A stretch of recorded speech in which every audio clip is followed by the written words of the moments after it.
بسم اللہ الرحمن الرحیم۔ السلام علیکم معزز ناظرین۔ ایک بادشاہ محل کی چھت پر ٹہلنے چلا گیا۔ ٹہلتے ٹہلتے اس کی نظر محل کے نزدیک گھر کی چھت پر پڑی، جس پر ایک بہت خوبصورت عورت کپڑے سکھا رہی تھی۔ بادشاہ نے اپنی ایک باندی کو بلا کر پوچھا کہ یہ کس کی بیوی ہے۔ باندی نے کہا، بادشاہ سلامت، یہ آپ کے غلام فیروز کی بیوی ہے۔ بادشاہ نیچے اترا اور بادشاہ پر اس عورت کے حسن و جمال کا سحر سا چھا گیا تھا۔ اس نے فیروز کو بلایا۔ فیروز حاضر ہوا تو بادشاہ نے کہا، فیروز، ہمارا ایک کام ہے، ہمارا یہ خط فلاں ملک کے بادشاہ کو دے آؤ اور اس کا جواب بھی ان سے لے آنا۔ فیروز اس خط کو لے کر گھر واپس آ گیا اور خط کو اپنے تکیے کے نیچے رکھ دیا اور سفر کا سامان تیار کیا۔ رات گھر میں گزاری اور صبح منزل مقصود پر روانہ ہو گیا۔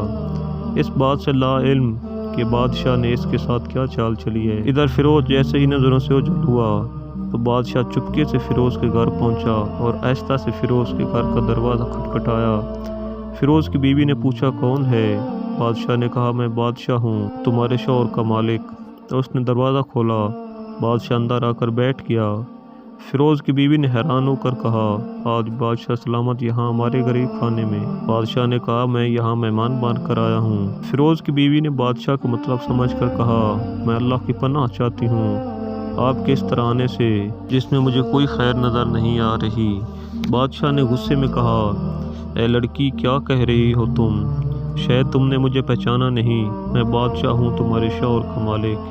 فیروز کی بیوی نے کہا، بادشاہ سلامت، میں جانتی ہوں کہ آپ ہی بادشاہ ہیں، لیکن بزرگ کہے گئے ہیں، شیر کو اگرچہ جتنی بھی تیز بھوک لگی ہو لیکن وہ مردار تو نہیں کھانا شروع کر دیتا۔ اور کہا، بادشاہ سلامت، تم اس کٹورے میں پانی پینے آ گئے ہو جس میں تمہارے کتے نے پانی پیا ہے۔ بادشاہ اس عورت کی باتوں سے بڑا شرمسار ہوا اور اس کو چھوڑ کر واپس چلا گیا، لیکن اپنی چپل وہیں پر بھول گیا۔ یہ سب تو بادشاہ کی طرف سے ہوا۔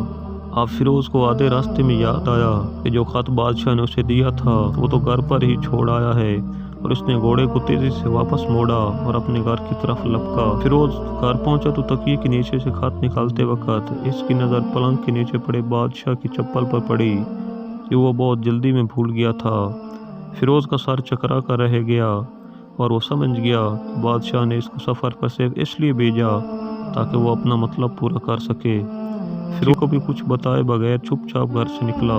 خط لے کر وہ چل پڑا اور کام ختم کرنے کے بعد بادشاہ کے پاس واپس آیا تو بادشاہ نے انعام کے طور پر اسے 100 دینار دیے۔ پھر وہ دینار لے کر بازار گیا اور عورتوں کے استعمال کے قیمتی کپڑے اور کچھ تحائف بھی خرید دیے۔ گھر پہنچ کر بیوی کو سلام کیا اور کہا، چلو تمہارے مکے چلتے ہیں۔ بیوی نے پوچھا، یہ کیا ہے؟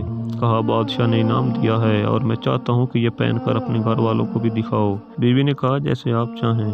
بیوی تیار ہوئی اور اپنے والدین کے گھر اپنے شوہر کے ساتھ روانہ ہوئی۔ داماد اور بیٹی اور ان کے لائے گئے تحائف کو دیکھ کر وہ لوگ بہت خوش ہوئے۔ فیروز بیوی کو چھوڑ کر واپس آ گیا اور 1 مہینہ گزرنے کے باوجود نہ بیوی کا پوچھا اور نہ اس کو واپس بلایا۔ کچھ دن بعد اس کے سالے اس سے ملنے آئے اور اسے پوچھا، فیروز، آپ ہمیں ہماری بہن سے غصے اور ناراضگی کی وجہ بتائیں یا پھر ہم آپ کو قاضی کے سامنے پیش کریں گے۔ تو اس نے کہا، اگر تم چاہو تو کر لو، لیکن میرے ذمہ اس کا ایسا کوئی حق باقی نہیں جو میں نے ادا نہ کیا ہو۔ وہ لوگ اپنا کیس قاضی کے پاس لے گئے تو قاضی نے فیروز کو بلایا۔ قاضی اس وقت بادشاہ کے پاس بیٹھا ہوا تھا۔ لڑکی کے بھائیوں نے کہا، اللہ بادشاہ سلامت اور قاضی القضات کو قائم و دائم رکھے۔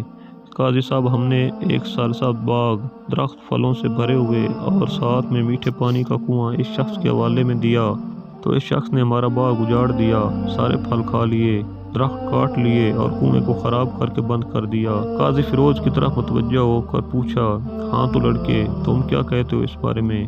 فیروز نے کہا، قاضی صاحب، جو باغ مجھے دیا گیا تھا وہ اس سے بہتر حالت میں نے انہیں واپس کیا ہے۔ قاضی نے پوچھا، کیا اس نے باغ تمہارے والے ویسے ہی حالت واپس کیا ہے جیسے پہلے تھا؟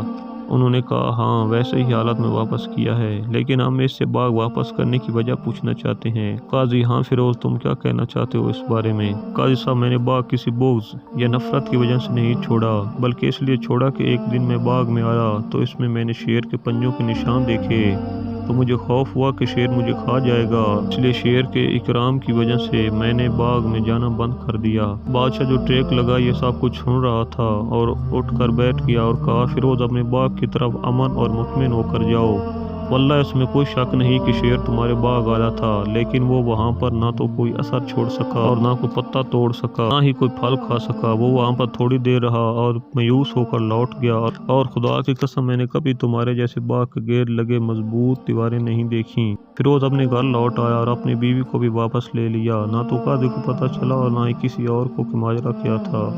کیا خوب بہتر ہے اپنے اہل و عیال کے رخ چھپانا تاکہ لوگوں کو پتہ نہ چلے۔ اپنے گھروں کے بیت کسی پر ضائع نہ ہونے دو۔ اللہ آپ لوگوں کو خوشیوں سے بھر دے، آپ کو اور آپ کے اہل و عیال کو اور آپ کے مال کو اپنے حفظ و امان میں رکھے، آمین۔